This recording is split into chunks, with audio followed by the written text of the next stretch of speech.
Hello pinball fans, welcome back to Majestic Pinball right here on YouTube. Thank you for stopping by as always. Today we are back in the workshop yet again and we are looking at a 300 which was released by Gottlieb all the way back in 1975.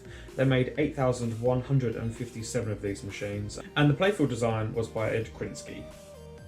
This machine came in a couple of varieties. You had 300 which is a 4-player version, and then you also had a game called Top Score which is just for 2 players. They're both electro-mechanical machines, they both have the exact same playfield and really similar backglass art. It's just there's a 2-player and a 4-player version. The 2-player version, Top Score, they made 3,304 of those, so slightly less than 300. Now this is such a beautiful machine. The playfield is so vibrant and the art is great. It looks just like a comic book from like the 60s or something. It's really cool. You also have a really nice back glass with this kind of like ball return thing from a bowling alley on there. That is actually how the machine counts up your end of ball bonus. Every time you add a bonus, a ball pops up into the ball return, and when you drain the ball, it collects all the balls that you've racked up, and that is how many bonus points you get in thousands. But anyway, that's a little bit about 300 and Top Score. I suppose this tutorial will apply to both those machines. But yeah, let's get on with how to play 300.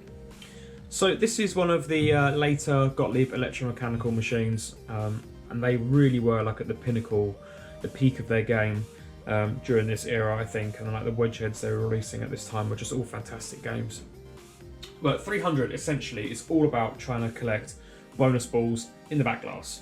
There's different areas and targets around the machine that light up as the game progresses to help you collect bonus balls. So let's start a game up and then I'll show you what's lit at the beginning.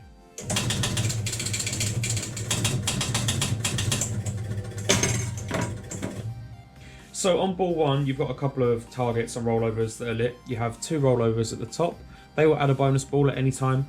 You have the top target here which adds a bonus ball as soon as you hit it, and then this little target down here. The spinner is also lit during the entire game to light a bonus, and you just need to complete this step ladder. So the first time you hit the spinner, you will complete the step ladder, score a bonus ball, and reset the ladder. For every spin, it will then step up the ladder. Once it gets to the top, you'll collect another bonus ball. Now, these lanes on the right-hand side are really cool. They're also kind of risky because it feeds straight to an out lane.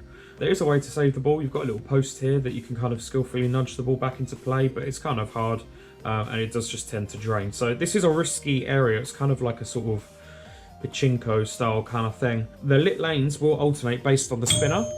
So for every spin, the lit lanes will change. And obviously you only want to roll down the ones that are lit. Each time you do that, you will gain a bonus ball. You have 2 saucers right at the top of the machine. You've got a red one and a yellow one. The yellow saucer will add a mystery bonus. Now that can give you 1, 2, or 3 balls bonus.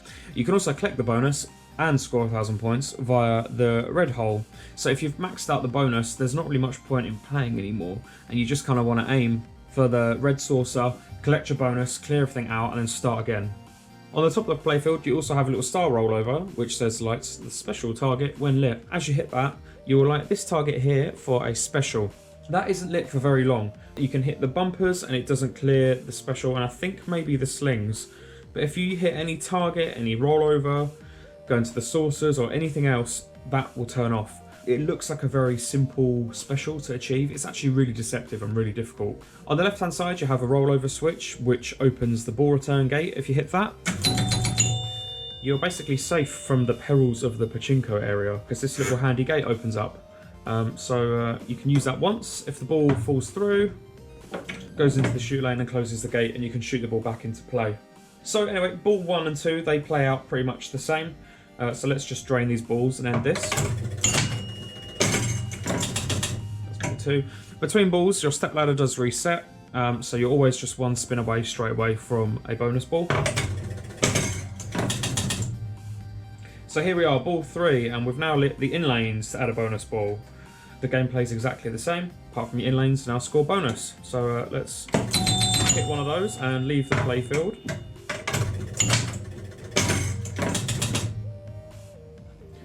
Ball 4 lights even more up. It now lights these 2 targets to add a bonus ball. Again, the gameplay is exactly the same, it's just you've got more lit. And let's drain this ball. Now ball 5 is really where the whole entire game is at, because as you'll see, when lit, your bonus value is multiplied. Ball 5 always gives you double bonus. The whole game really can be won and lost on the last ball. I think we've pretty much got everything for 300 and top score under our belts. So let's fire up a few games and see what we can do.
And there we have it. That was Gottlieb's 300 from all the way back in 1975. As always, thank you so much for watching and taking the time to check out this channel. If you did enjoy the video and you learned something, please consider giving it a thumbs up, because I do really appreciate that and it really helps the channel grow as well. Or leave a comment. I love hearing your stories and your memories from when you used to play pinball back in the day. I love to hear it. But anyway, thank you for watching again, and I shall see you guys in the next video. Take care.